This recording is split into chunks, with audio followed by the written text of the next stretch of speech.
मध्यरात्रि की रहस्यमयी दौड़। विलोज क्रीक का घड़ी टॉवर रात के ठीक 12 बजे टनटनाया। उसकी आवाज पूरे शांत गांव में गूंज उठी। धुंध ने पूरे गांव को अपने में समेट लिया था। पेड़ों के बीच से होते हुए धुंध ऐसी लहरों में घूम रही थी जैसे किसी अदृश्य हाथ ने उसे चलाया हो।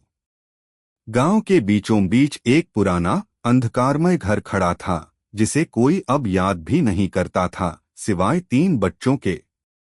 तारा, मनीष और रोहन ने हमेशा से थॉर्नवुड हवेली की कहानियां सुनी थीं। कुछ कहते थे कि वहां भूत रहते हैं तो कुछ कहते थे कि वहां छिपा खजाना है। लेकिन इन कहानियों से वे डरते नहीं थे, खासकर तब जब उन्हें उसी दिन एक अजीब सा पत्र मिला। आधी रात को थॉर्नवुड हवेली में मिलो। हिम्मत लाओ, कोई बड़े नहीं। हर पत्र के नीचे एक अजनबी नाम लिखा था, रक्षक। गांव में किसी और को यह पत्र नहीं मिला था, सिर्फ उन्हें। और इसीलिए टॉर्च लिए और दिल की धड़कनों को काबू में करते हुए वे हवेली के दरवाजे पर खड़े थे, ऊपर उस डरावने घर को देख रहे थे। ये तो बस एक पुराना घर है, तारा ने कहा, अपनी आवाज को हिम्मती दिखाने की कोशिश करते हुए। शायद कोई मजाक कर रहा हो। मनीष ने थोड़ी घबराहट के साथ कहा, पता नहीं। अगर ये मजाक नहीं हुआ तो? अगर ये रक्षक सच में है?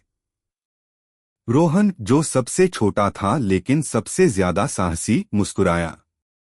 सिर्फ एक ही तरीका है पता लगाने का। उसने पुराना जंग लगा फाटक धक्का देकर खोल दिया, जो जोर से चीखते हुए खुला, और वे तीनों घास से भरे रास्ते पर कदम रखने लगे। हवेली उनके सामने खड़ी थी, उसकी खिड़कियां काली और लकड़ी सड़ चुकी थी। लेकिन जैसे ही वे दरवाजे के पास पहुंचे, अंदर से एक हल्की रोशनी चमकी, जैसे पुरानी लालटेन की रोशनी हो। फिर अचानक एक धीमी क्लिक की आवाज आई और हवेली का मुख्य दरवाजा खुद ब खुद खुल गया। ये तो सच में डरावना है, तारा ने धीरे से कहा। रोहन ने कंधे उचकाए। अब लौटना तो मुमकिन नहीं। उन्होंने हवेली के अंदर कदम रखा और दरवाजा जोर से धमाके के साथ उनके पीछे बंद हो गया। तीनों एक साथ कांप गए, लेकिन अब पीछे मुड़ने का कोई रास्ता नहीं था। अंदर का माहौल धूल और नमी से भरा था और फर्श पर चलते ही चीखता हुआ आवाज करता था।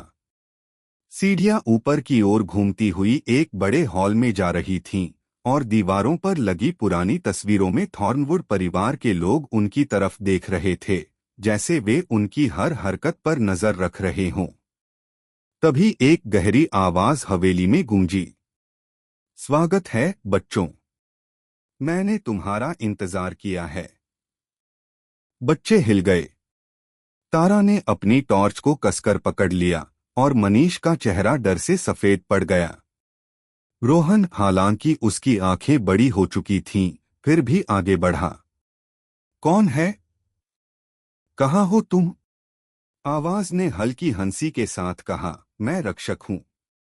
और तुम इसलिए यहाँ हो क्योंकि तुम्हें सच जानने का साहस है।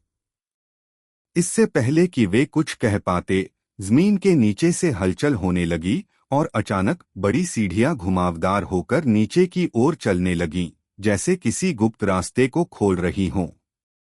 आओ, रक्षक की आवाज फिर गूंजी। तुम्हें बहुत कुछ दिखाना है। तीनों बच्चों ने एक दूसरे की तरफ देखा और फिर हिम्मत जुटाकर उस गुप्त रास्ते पर उतरने लगे। दीवारों पर पुरानी किताबें, अजीबोगरीब चीजें और जलती हुई मोमबत्तियां लगी थीं। रास्ता ठंडा और डरावना होता जा रहा था और अंततः वे एक बड़े भूमिगत कक्ष में पहुंच गए। कक्ष के बीचों बीच एक विशाल सुनहरी घड़ी खड़ी थी। उसकी सुइयां धीरे धीरे घूम रही थीं, लेकिन घड़ी पर कोई अंक नहीं थे, सिर्फ अजीब से प्रतीक थे जिन्हें वे समझ नहीं पा रहे थे। चारों ओर 4 पत्थर के खंभे खड़े थे। हर खंभे पर अलग अलग जादुई प्राणियों की नक्काशी थी, एक ड्रैगन, एक फीनिक्स, एक ग्रिफिन और एक मत्स्यांगना। मनीष ने घड़ी की तरफ ध्यान से देखा। ये जगह क्या है? रक्षक की आवाज फिर गूंजी। ये समय का हृदय है। थॉर्नवुड परिवार सदियों से इसकी रक्षा कर रहा है। ये समय की धारा को नियंत्रित करता है और दुनिया से छिपा हुआ है। हम यहाँ क्यों हैं? तारा ने डरते हुए पूछा। क्योंकि, रक्षक ने कहा, अंधेरे से बाहर आते हुए समय खतरे में है। कोई या कुछ इस पर कब्जा करना चाहता है। अगर ऐसा हुआ तो समय हमेशा के लिए खो जाएगा। रक्षक को देखकर बच्चे चौंक गए। वे कोई भूत या डरावनी आकृति नहीं थे। वे एक बुजुर्ग व्यक्ति थे जिनकी पोशाक पर रहस्यमय चिन्ह बने हुए थे। उनकी आंखों में गहराई थी और उनका चेहरा दयालु लग रहा था, जिसने बच्चों का भरोसा जीता, कम से कम अभी के लिए। हम ही क्यों? रोहन ने पूछा। उसकी जिज्ञासा बढ़ चुकी थी। रक्षक हल्के से मुस्कुराए।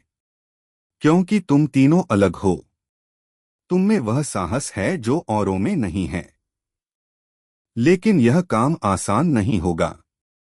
इन खंभों की पहेलियां हल करके ही तुम इन प्राणियों को शांत कर सकते हो। तारा ने चिंता भरे स्वर में पूछा, अगर हम न कर पाए तो? रक्षक का चेहरा गंभीर हो गया। तो समय बिखर जाएगा। दिन पल भर में बीत जाएंगे, रातें सालों तक चलेंगी और इतिहास खुद से मिट जाएगा। कोई दबाव नहीं, तारा ने सोचा। तीनों बच्चे घड़ी के पास पहुंचे और खंभों की ओर देखने लगे। सबसे पहले ड्रैगन के खंभे से हल्की चमक उठी और उसकी पत्थर की आंखों में ज्वाला सी चमकने लगी। यहीं से शुरू करते हैं, रोहन ने कहा। पहेली क्या है? जैसे ही उसने यह कहा, खंभा गूंज उठा और एक पहेली कक्ष में फैल गई। मैं वो आग हूं जो जीवन देती है, फिर भी उसे नष्ट कर सकती हूं। मुझसे लोग डरते हैं, पर मैं ही गर्माहट भी देती हूं। मैं कौन हूं? ये तो आसान है, मनीष ने कहा, उत्साहित होकर। आग। खंभा और तेज चमकने लगा और एक हल्की गरज के साथ ड्रैगन की आंखें लाल हो गईं।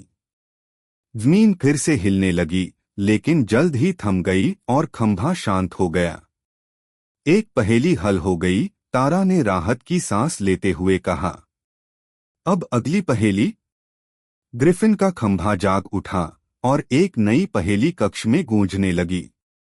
मैं आकाश और धरती की रखवाली करता हूं, बलवान और साहसी। मैं दो दुनियाओं का स्वामी हूं, पर मैं किसी की भी नहीं सुनता। मैं कौन हूं? तारा ने कुछ सोचा। ग्रिफिन। ये आधा शेर और आधा गरुड़ होता है। ये धरती और आकाश दोनों की रखवाली करता है। ग्रिफिन की आंखें पीली हो गईं और बाकी खंभों की तरह वह भी शांत हो गया। इस तरह बच्चों ने बाकी पहेलियां हल की, फीनिक्स और मत्स्यांगना की, और समय का हृदय धीरे धीरे ऊर्जा से भरने लगा। सुनहरी घड़ी की सुइयां तेजी से घूमने लगीं और उसके प्रतीक रोशनी से चमक उठे। तुमने कर दिखाया, रक्षक ने कहा, उसकी आवाज में गर्व छलक रहा था। समय सुरक्षित है, फिलहाल के लिए। बच्चों ने देखा कि गुप्त मार्ग फिर से बंद हो रहा था और हवेली भी धीरे धीरे शांत हो रही थी। रक्षक ने उन्हें मुस्कराते हुए